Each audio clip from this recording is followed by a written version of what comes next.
Hey, welcome. I'm Lise Colucci, and I am one of the life coaches alongside Angie Atkinson over at QueenBeeing.com, where we help you with everything related to narcissism, anything questions you have, any trouble you're having related to being around, living with, having life with, growing up by, around a narcissistic person. Head over to QueenBeeing.com if you need help with anything.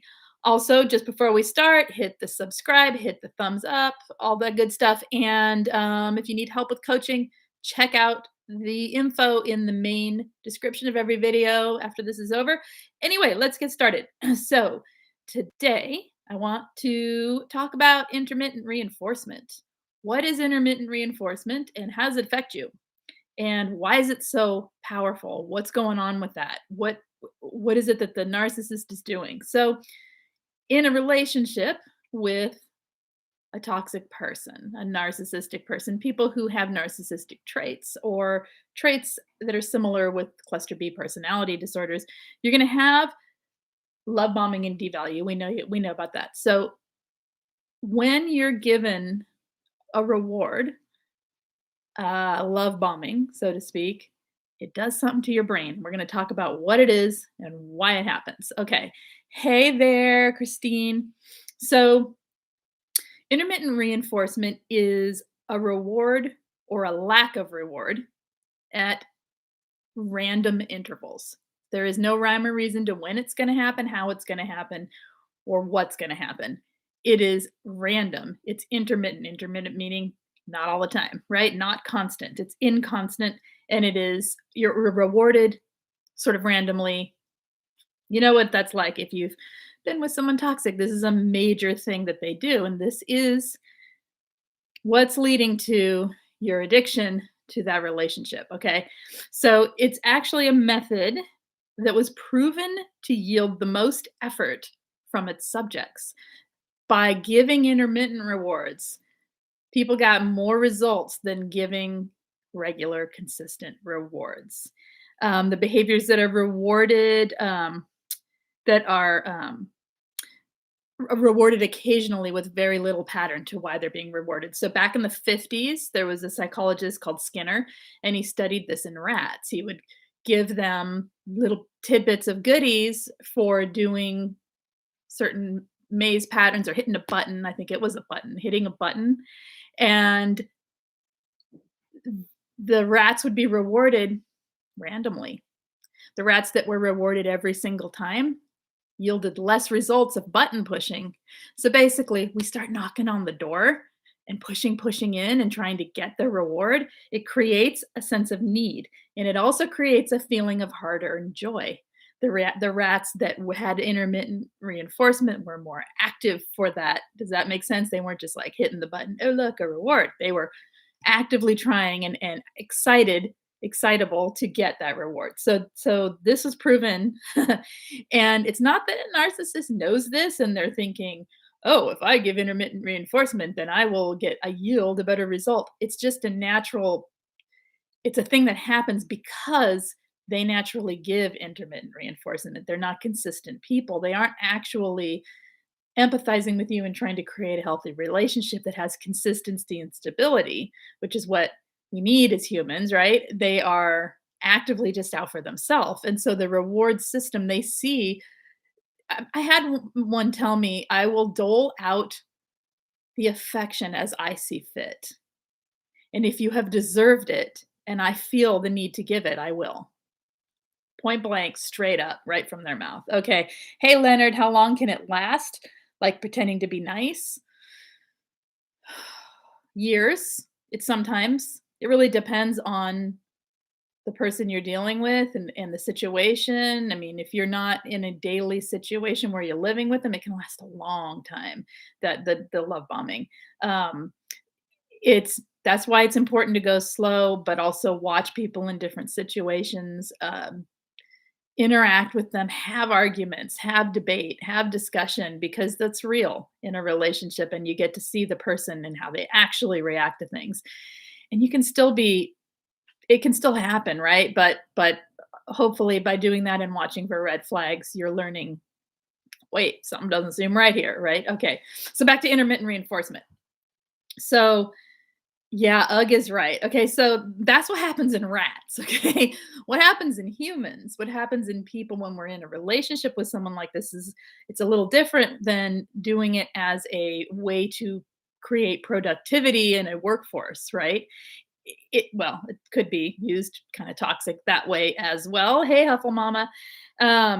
All it, but applied to the psychological treatment that we get from a narcissistic or a toxic person, their intent is well, it's going to be different for each person, but their intent is not to create a healthy relationship. Their intent is for to serve their own needs in the relationship, to serve their own needs in the however it is they see the interactions between you guys. It's cruel and callous, and it is a mixed burst of affection, right? It's a mixed bursts. You get a lot, you get nothing. Everyone says it's like a switch. It's hot and cold. It's Dr. Jekyll, Mr. and Mrs. Hyde, whatever, it's um hey Jack. It's everyone that is um has been around this understands what I'm talking about here, that the affection isn't steady. Even it's not steady at all. Not at all. It's hot, it's cold, it's on, it's off. And there's no rhyme or reason to it. People say if I could only be good enough, if I could only be better, if I could only give more, if only I were prettier, smarter, stronger, but you can see through this has nothing to do with it. This is the way the narcissistic person is in their own psychology and how they interact within relationships. So, what all of this creates is trauma bonds.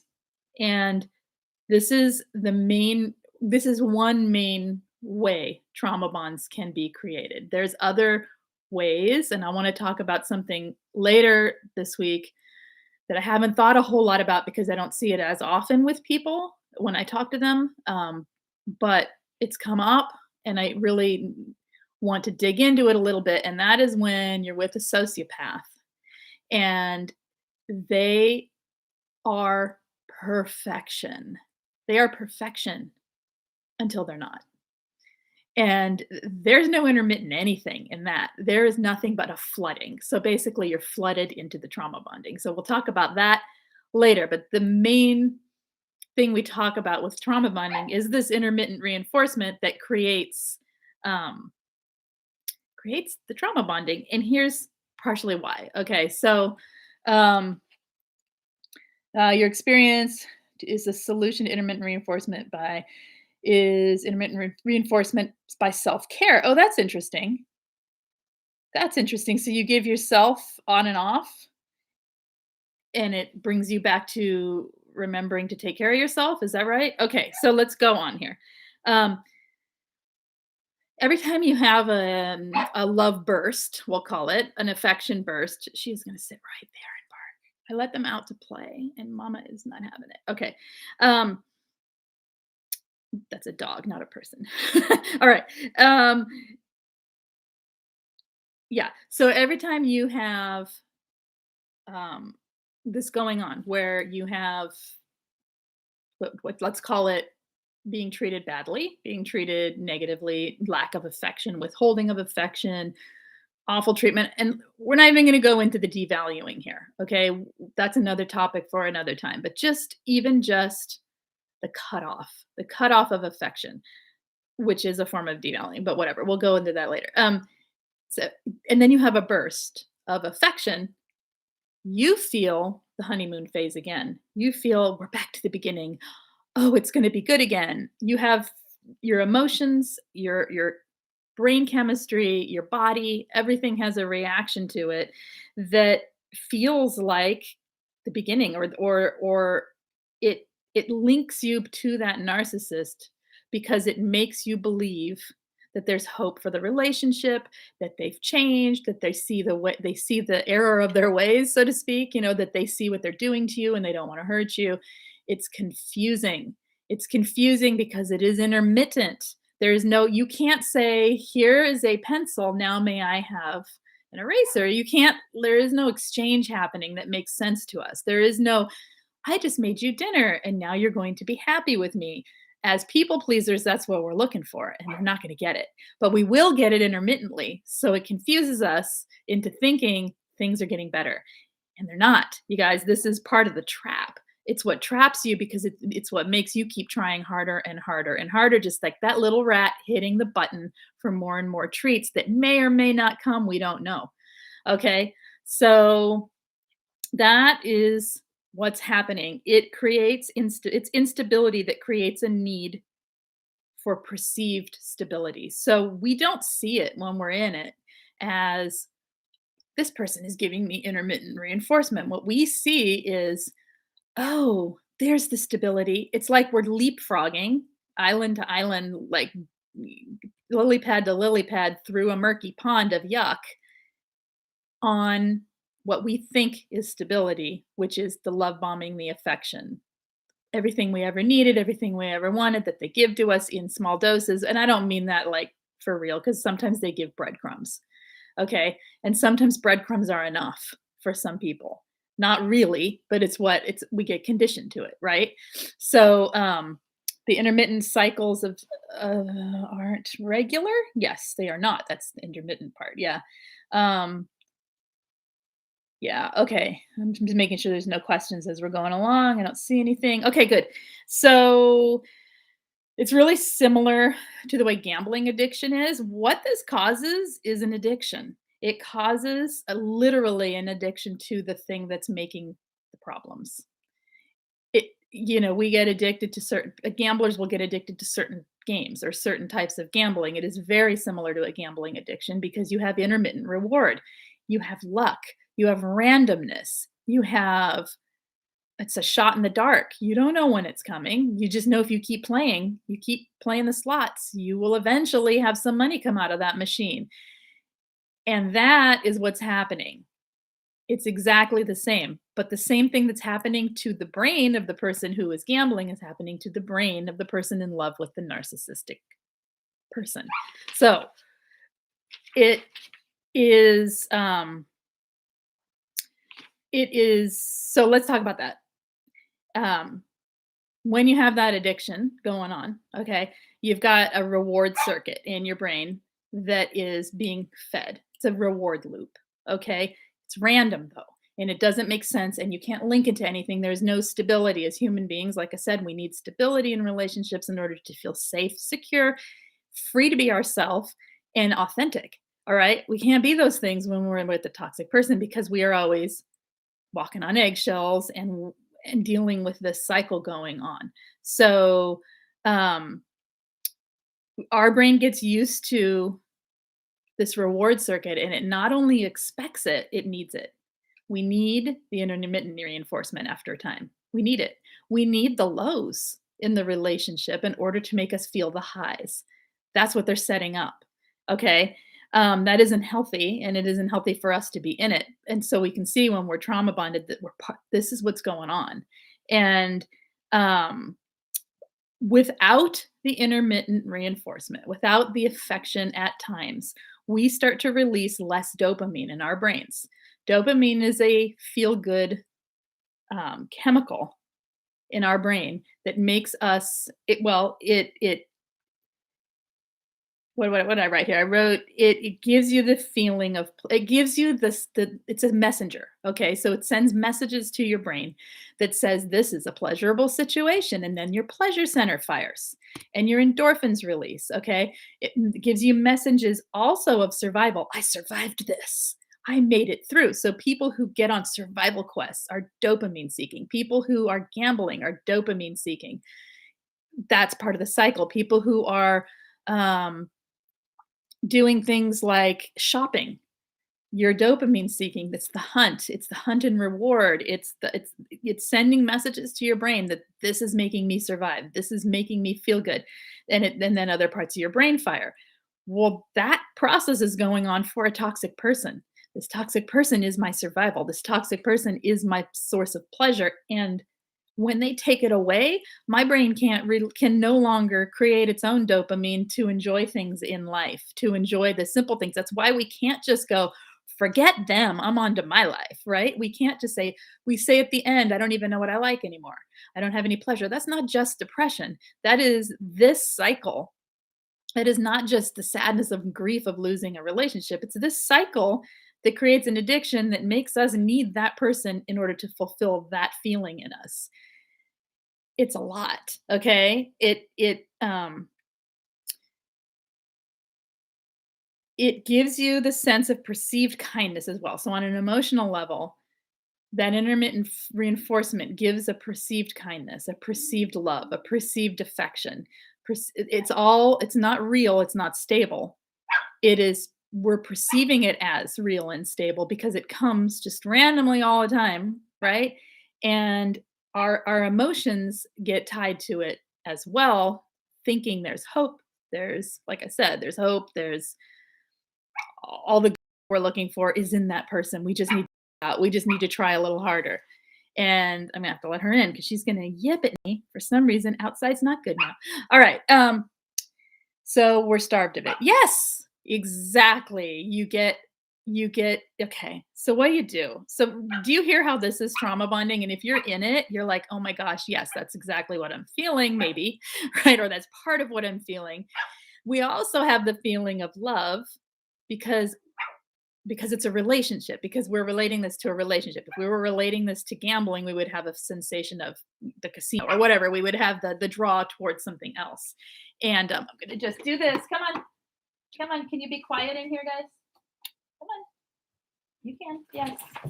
And well, we'll see. Well, we'll see. Anyway, that's so what are we saying here? So that's the dopamine fix. Yep, that's it in a nutshell.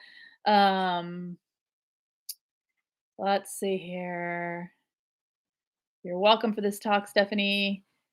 Going through this now, Jessica. I'm so sorry. It is not fun. It is not easy.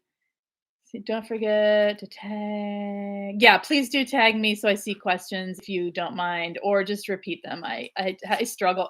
We all struggle when we're live streaming to read the chat, unless we just sit and read the chat, and then the live stream becomes nothing but saying people's names. Oh, you guys, for real? Come here. They find the noisiest little toy I forgot to pick up. They're mini Aussies, and two of them are very young. So. Okay, hey guys, take that outside. Go outside with that. Yay, go back outside. It's so fun. Okay, all right. Back to this. All right. That was my little intermission so you all could take a break from the heavy topic of this, because when you're in it, it is no fun. It is real. It feels impossible to get out of. Okay, you're trauma bonded. Go watch the trauma bonding video. I just did one last week that has a lot of info on how to break this cycle. But understanding this, I think, is helpful to come on. Well, come on, you're making me wait. Okay, we're just gonna ignore her. Yeah. What kind of okay, there we go. Anything? Okay. Oh, they are distracting me like crazy right now. This was very impromptu. We had to switch with Angie today, so I was like, well, maybe I'll use the hour and come on here. Anyway, all right. So I hope that info is helpful on the whys of the intermittent reinforcement and the trauma bonding. What do you do about it? Like I said, I just did a video last week that has a lot of info on what to do about it, but understanding it and that okay, here's why no contact is important. Here is why when you are addicted to something, when the narcissist is the source of all of this that has been created, and you are in communication with them even a little bit, even thinking about them, it keeps triggering the same brain response. It keeps triggering that dopamine rising for that topic. We have to retrain our brains to no longer have those dopamine spikes for needing attention from a narcissist. That is not easy, but it is doable, just like people who have addictions can break the addiction.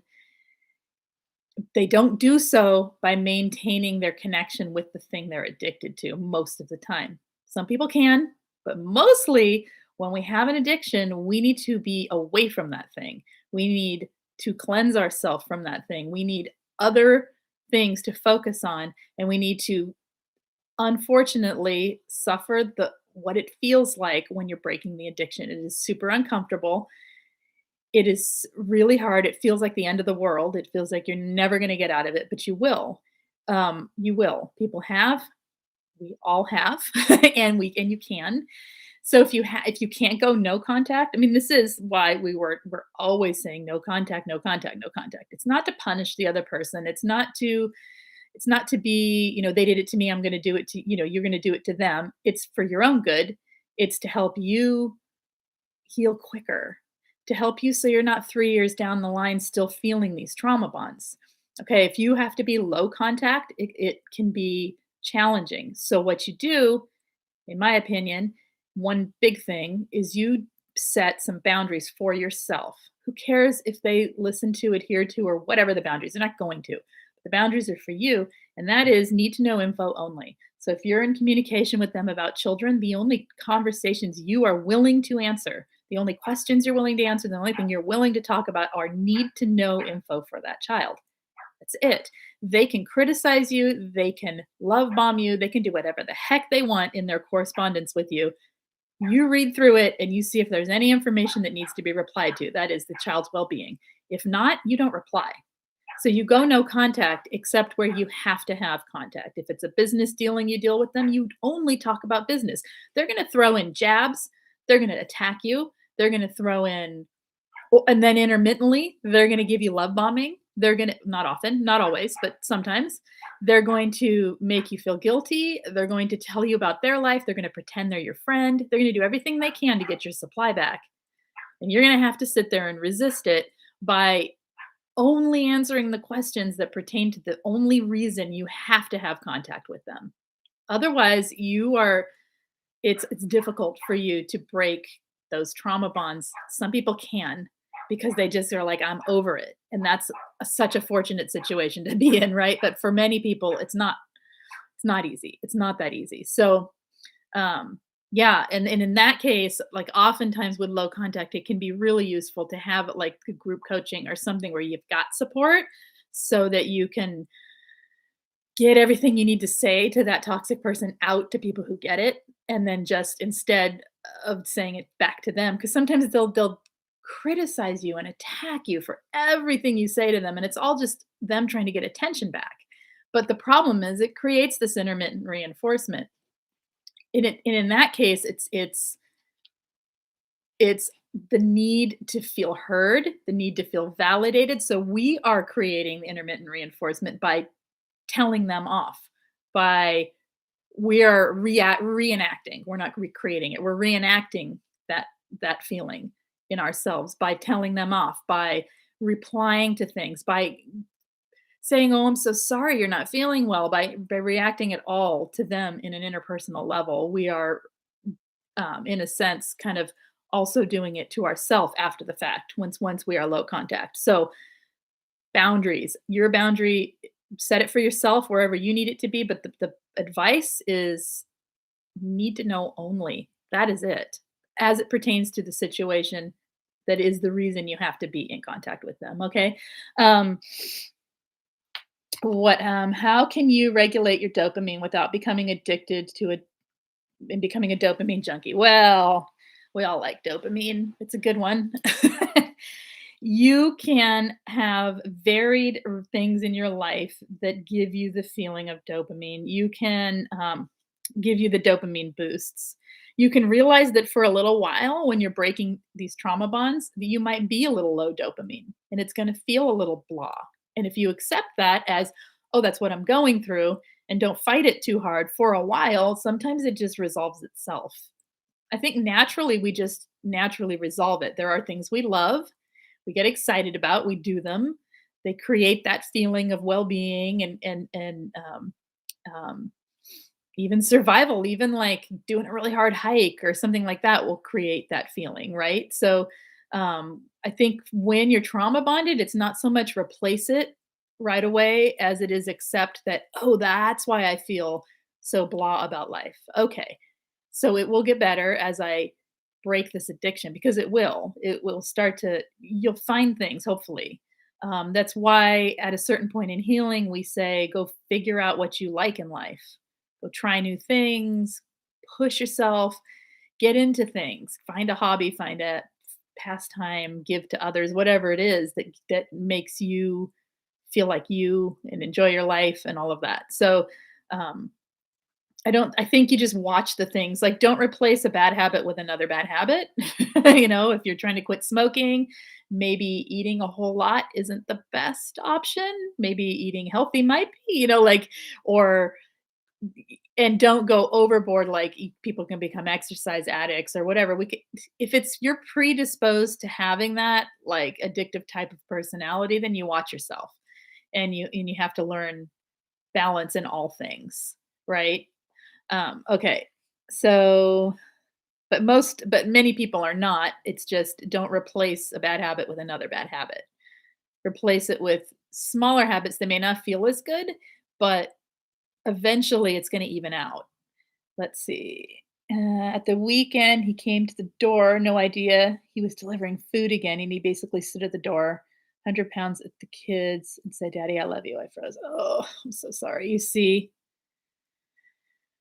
they push the boundaries, right? Um, let's see. Pocket full of sunshine. I had the same exact situation with my ex. As part of a boundary, I had to tell him we didn't need the food and did not open the door. You see, and that's it. You decide where your boundary is. Uh-huh. And then they get the kids triangulated, and it's just sick, isn't it? Because the kids are going through this too. I'm free from trauma bond. Hey, Mystique. For the first time in 20 years, it feels amazing. Was so hard to leave, but once you realize and start doing it on your own, you will never go back. Thank you. That is awesome. Okay. All right. So, yeah, your situation first, physical safety. Well, I'm glad you were able to set that boundary, pocket full of sunshine, because safety is important, right? All right. So hopefully that gives a little bit of an overview of intermittent reinforcement and how it is one key, one thing that creates this trauma bonding, and how, if you can trace it. So I think understanding can help. So I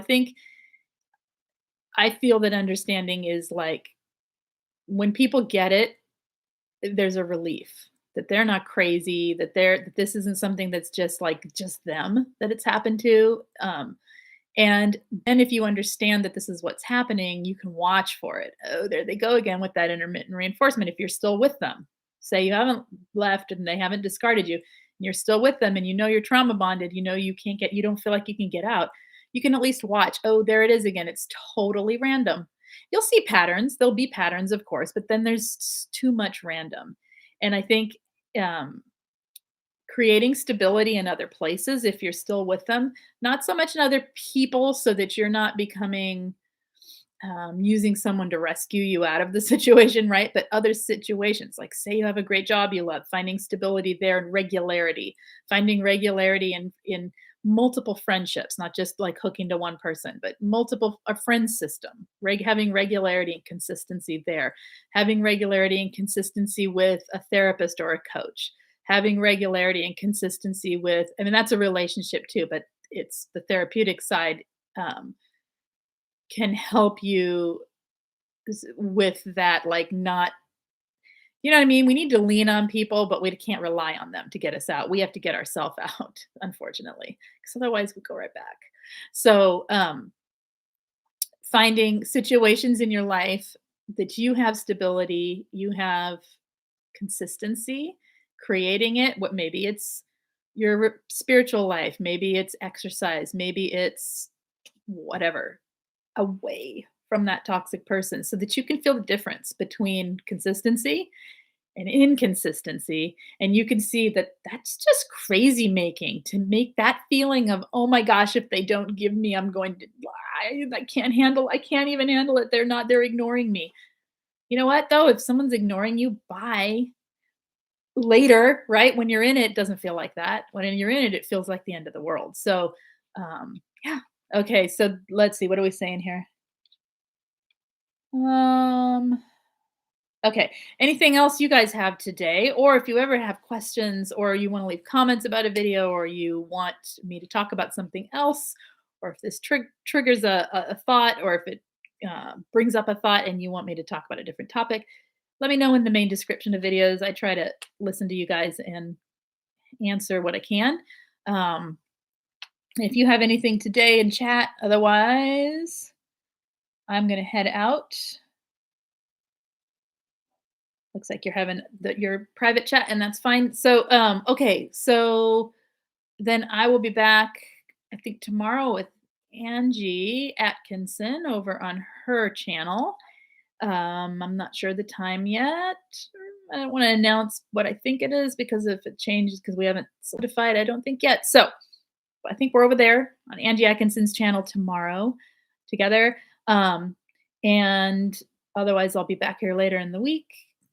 And I want to, like I said, talk about the other things that create trauma bonds. So, and one of which is when you're with a sociopathic type of person, psychopathic type of person, and they do nothing but be the perfect person, like Dear John, right? Like that kind of thing, where they're just so perfect for so long, and then something tips, and then everything is awful and you feel like it is completely you because they were perfect and now they're not, and how could that be?